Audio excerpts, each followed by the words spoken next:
he invited me for a drink one day, and I met the strange crowd of Muslim misfits and Christian Jews and ancient Paris whores that habituated the 51. And there was Mahmoud, the bartender, Fouad, the Montmartre cemetery guard, and Joisette, the prostitute, raconteur, philosopher.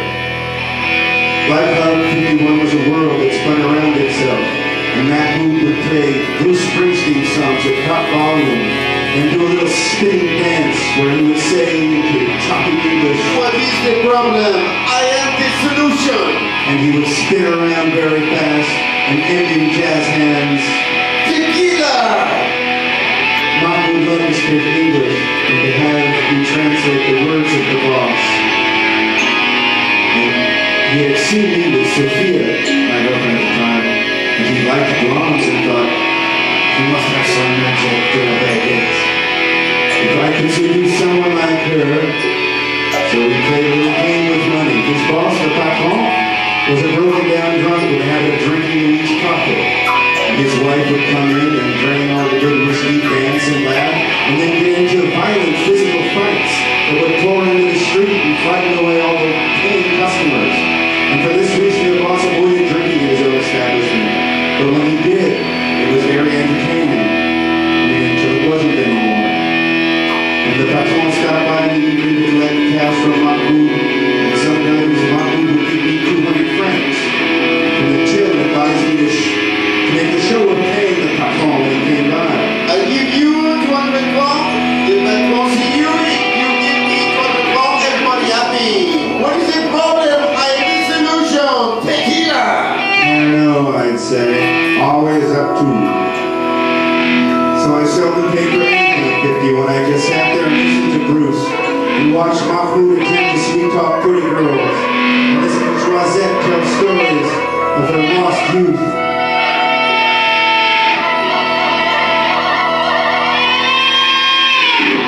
And when his shift was over, Mahmoud and I would explore some of the dance clubs around Montmartre.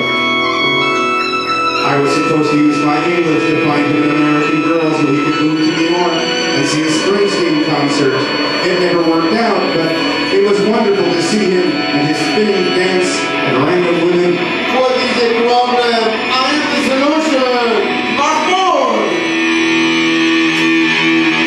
She was a cocktail waitress once in the swank nightclubs of the Big Owl back in the 60s in Paris. Looked like a Godard or Truffaut film. Oh, it was beautiful, Monsieur Alex. You would not recognize it. You would remember this. I was beautiful too, you would not believe it. But I was a great beauty in everything in class. Now it is on the exaggerate, depressed me. And she would start sweeping up the pistachio shells and light another cigarette and wait for another cock to suck. And one of the back alleys. When she was done sweeping, Mahmoud would pour her a drink and she would tell another story about the husband that almost was, or the life it might have been.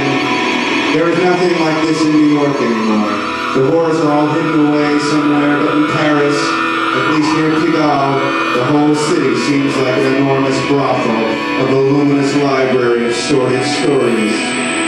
One day I was having a drink with a patron d'hotel, and Fouad come by for a drink, and he said, "Once I was a bad boy, now I try to be good.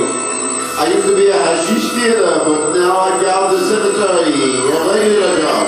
Yes, the patron said, "He's a good boy now." "Don't believe me, Monsieur Alex. I want to show you Montmartre. But I'll show you the other Montmartre, the one in the French Montmartre. I'll show you the slums." "Is it safe?" I asked the patron. "You are with what? He's a good boy now. You should see it." So we walked up the hill and to the right and into the Muslim streets, and Fouad told me that he had a friend he needed to talk to.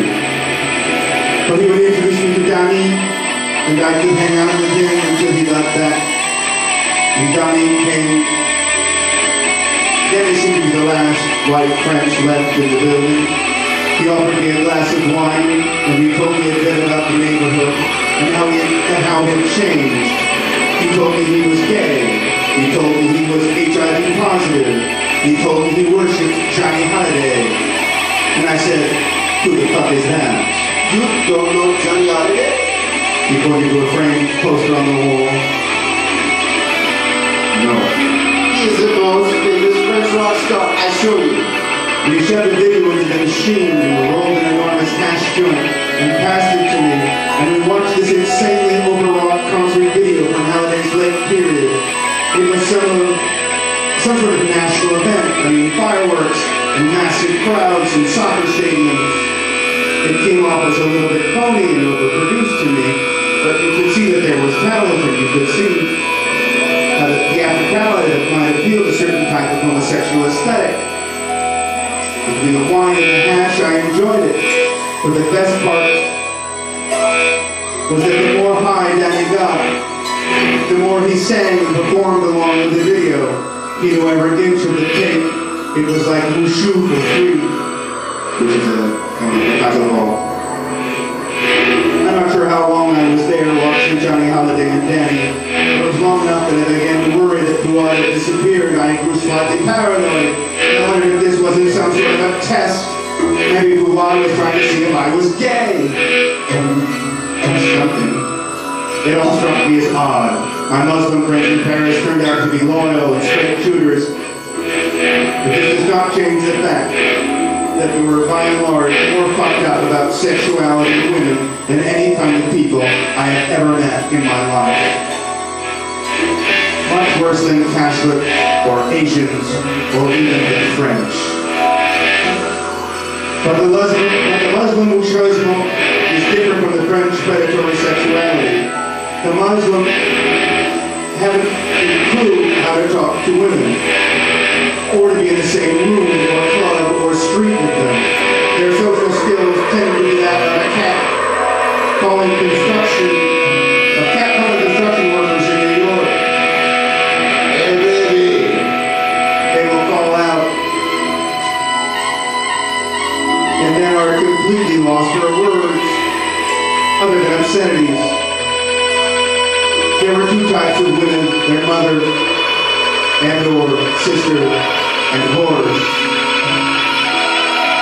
I wasn't sure how they felt about homosexuality, but it struck me a little odd. Fuad would leave me here with Danny for over an hour. I knew Fuad came back and apologized. One of his friends was in trouble with the law or something. And we went out to see the old gang. That means you don't use a fag.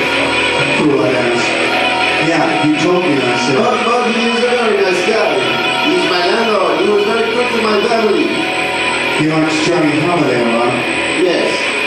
I like the rap. And there we were. And there were all the young buck Muslim hashheads hanging out in the communal playground. And they called me Fuad and spoke in Arabic, and Fuad introduced me as a Monsieur Alex from Brooklyn. And these kids were all enormous hip-hop fans, and when they heard Brooklyn, they went slightly nuts and started shouting out names of rappers and shouting out raps and then doing their French rap with all of the gangster bravado, crotch grabbing and the hat turning, and then they asked me to rap. As if I'd been from the US and New York and Brooklyn no less, I was automatically have a couple of raps in my sleeve. And in my college years, I've been turned on to run DMC by a white kid from Michigan and a couple of black housemates. And when DMC came to Providence with DJ Jazzy Jeff and the Fresh Prince and Public Enemy as opening acts, I decided I should see it.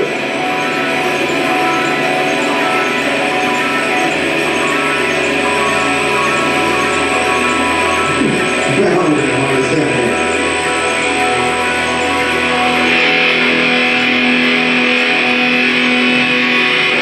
Now, amongst all my Ivy League friends, there was nobody who would attend this concert with me. I bought the cheapest seats I could, which meant I was sitting surrounded by at least 500 to 600 black people without a single white face anywhere. And when Public Enemy hit the stage, they brought out the S1Ws, stepping in combat fatigues with fake Uzis, and I had a powerful and somewhat frightening experience of knowing what it was to be a minority.